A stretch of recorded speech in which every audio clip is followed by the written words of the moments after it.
Let's hone in on the consumer. Costco shares are sliding in pre-market trading. The big box retailer's revenue falling slightly short in fourth quarter earnings report as consumers pull back on spending on those higher priced items, also lower gas prices hitting Costco's profits. Here to discuss those results and what they say about the broader retail sector, we want to bring in Bill Kirk, Roth Capital Partners senior research analyst. Bill, it's great to have you here. So first, let's zero in on Catalyst. Let's zero in on Costco right now. When you're taking a look at this stock, yes, why do you think we're seeing such a reaction to the downside? Is it because maybe this stock does lack a catalyst at this point?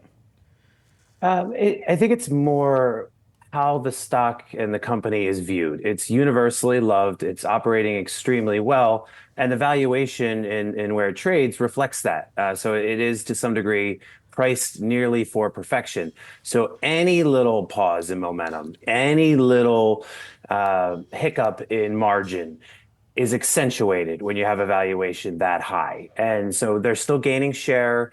Their member age is getting lower, which is wonderful. Pharmacy's up double digits, optical's up double digits, e-commerce is up nearly 20%. They're still doing lots of things very well, but they're not necessarily accelerating. And when you have a valuation as high as 55 times on PE, you kind of need to continue to accelerate.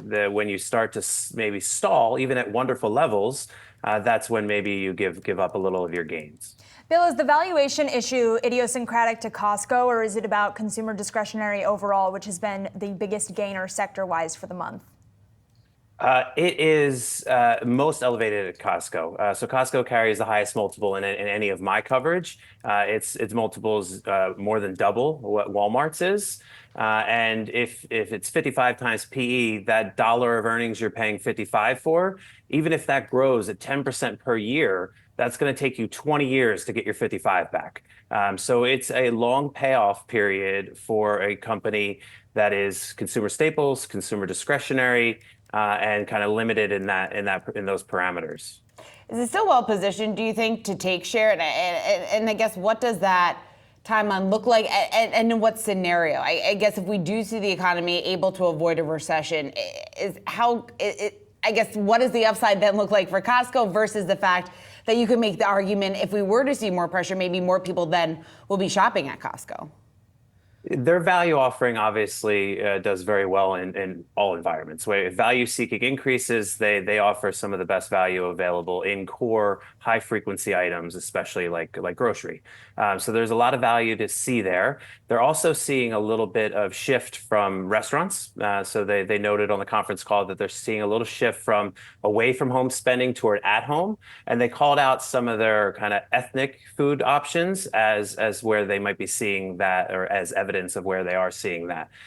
In terms of their positioning via share, they're going to continue to gain share. Part of the more bearish case a few years ago was how do the youngest cohorts, how do the young family formation, how do they adopt club shopping and membership shopping?